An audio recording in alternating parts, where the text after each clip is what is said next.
let me outline this briefly. First, talk a little more about the background about the project. Second, I'll be more specific about what I mean when I speak of the Ambonese, because I sort of use this word not just about those from Ambon proper, which I think goes along how the Dutch really talk about this. Third, I'm going to mention some points of historiography. Fourth, I'm going to explore the notion of the armed police, or the special subject of what I look at. Fifth, talk about the Japanese interregnum a little more. And then sixth, I'll try to make some points towards relevance.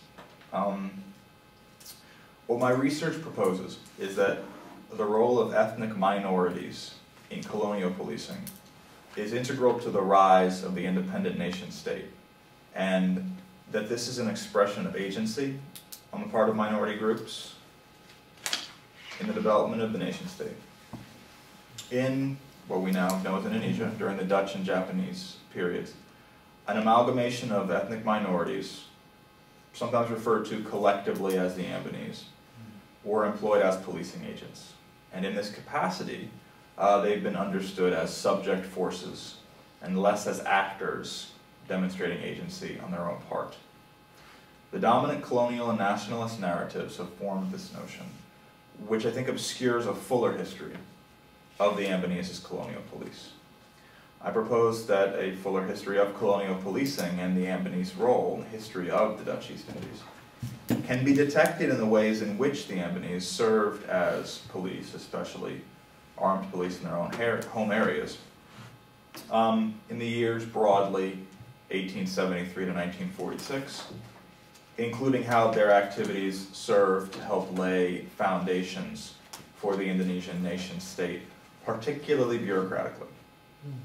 And in short, the Dutch and the Japanese were trying, for their own purposes, to form and keep together a colonial entity. With the help of the Ambonese, I feel, they served to greater cohere Indonesia.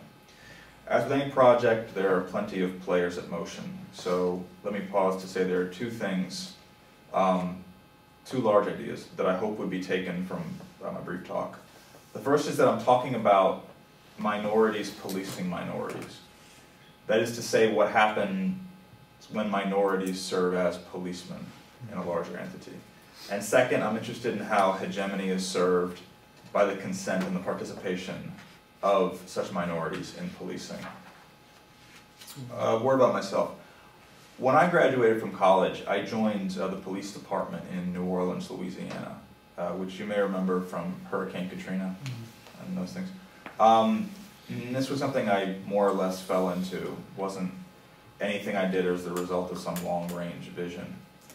I was a patrolman, was later a robbery detective, and something that is important to consider about that city, New Orleans, and the police department in that city, is that in the United States, New Orleans is a majority-minority city. And by this, I don't mean that, like in Los Angeles or New York, there's no ethnic or racial group that holds a majority, so everybody's a minority. I'm not talking about that. In the city of New Orleans, the group that is in minority in America largely comprises the majority in this city. So here I'm talking about black people. So blacks, majority of the population in New Orleans, certainly at that time, black people were in all the positions of power. And this is in a country that, you know, the vast majority of people in the US are white. This is a fairly unusual situation in the United States. In Miami, Spanish-speaking people are in the majority. In Honolulu, Asian Americans are the majority. But with few exceptions, New Orleans is a unique case. This means that in New Orleans, the power structure is dominated numerically by blacks at all levels. On the federal level in the US, we do have a black president now, but most of the Congress is still very much white. New Orleans is black throughout. This includes the police department. I've read about an idea of internal colonialism, but I'm not really talking about that. My experience in New Orleans was such that the separatist energy that it comes along from time to time, and it didn't really produce staying power. The staying power of an institution like the police department, which began to integrate to the point of a black majority. what this served to do was to buttress an even older order, and its consent, reifying hegemony in ways that Gramsci explored in his prison diaries. I don't want to get too much into philosophy, but he's a bit of an inspiration for this, as well as James Warren, author of Rickshaw Coolies, People's History of Singapore. Warren's interested in the context of work, of jobs. The rickshaw revolutionized life in Singapore. He's writing about, quote, a forgotten past of people who stood outside history and recovery of a whole set of social relations.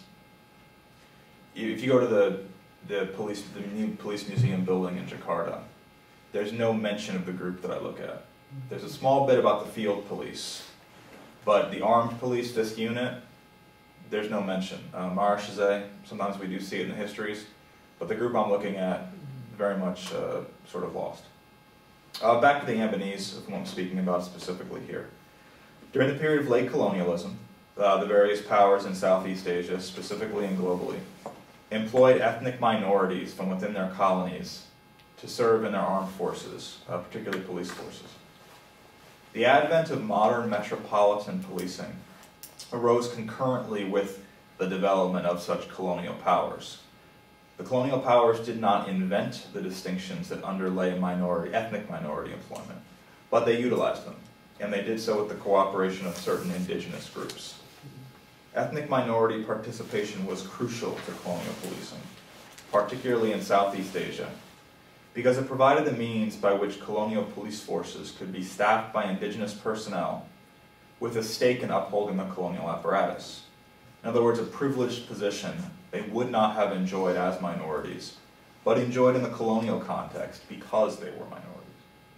In so doing, such groups more greatly adhered to the colonial enterprise, redounding to the greater integrity of the emergent nation state.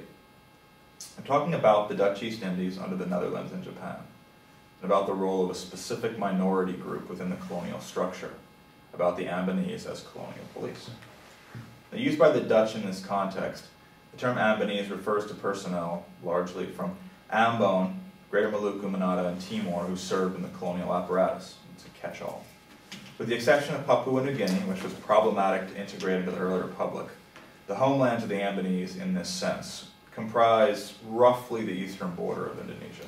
A series of islands begins at the tip of North Sulawesi, Manado, extends down to Timor, West Timor, the southeastern extreme of Indonesia. Maluku is the name of the province that roughly approximates this. So what Ambonese refers to is not solely those from the city